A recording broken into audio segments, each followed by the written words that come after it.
Hello everyone. So in this first video lesson, I would like to present to you one of the building blocks of calculus, which is function. So what are functions anyway? To better visualize this concept, let's see some examples. If you want to find the area A of a square, all you have to do is take the length of its side and square it. So the area A is equal to L squared. This is a function, because for every value of L that you plug in, you have one value of A, the area. So we say that A is a function of L in this case. You see, functions are present in our day-to-day lives. Let's pretend you go to a store and there they sell pencils for 50 cents. If you buy one pencil, you have to pay 50 cents. If you buy two pencils, the price you have to pay is $1. Likewise, if you want to buy 10 pencils, all you have to do is to multiply the quantity of pencils you want to buy, in this case 10, by the price of one individual pencil, which is 50 cents. Therefore, you have to pay $5 for 10 pencils. In each of these examples I gave you before, given a number, we have a second value that is assigned according to the number you first plug in. In this case, we say that the second number is a function of the first.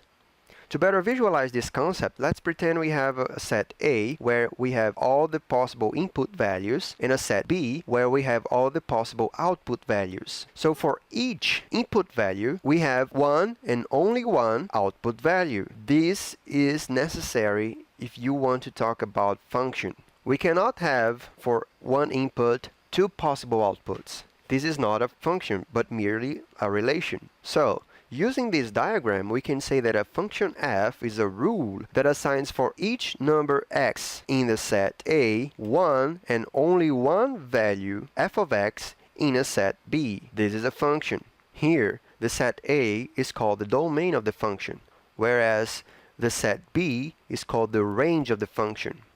But let's be careful and not confuse range with codomain. Range is a set of all possible outputs, whereas the codomain is a set into which all the possible outputs of the function are constrained to fall into. So, from this definition, we can conclude that the range or image of the function is actually a subset of the codomain. Usually, the function's domains and codomains are the set of real numbers, unless stated otherwise. Let's see another example. Let's say we have the function f of x equals x squared. If I say that f of x equals y, we have that y equals x squared. We say that y is a function of x. In this case, the x is called the independent variable, whereas the y is the dependent variable because it depends on the value of x. Basically, there are four ways to represent a function: verbally, using words; numerically, using a table of values; visually, using a graph; or algebraically, by an explicit formula. To try to understand these four kinds of representations, let's see a concrete example. And let's try to represent this function in all four possible ways. So let's say that our f of x is equal to 3x minus 1. Alright, first, let's represent it verbally. We can say that f of x is equal to the triple of the input value decreased by 1. So I put it in words, and you understood what I meant. Numerically, we can have this table of values.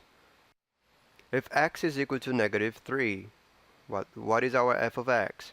If x is equal to 1, what is our f of x? And then you have a table of values so that you can see numerically what the data shows about the function. Also, we can represent it algebraically using an explicit formula. As you can see, I can represent it as f of x equals 3x minus 1. To represent this function visually, we must plot its graph. To do that, I'll use a simple free software called WinPlot. It's very simple, and it does what it's supposed to do. Alright, so here you can visualize this function.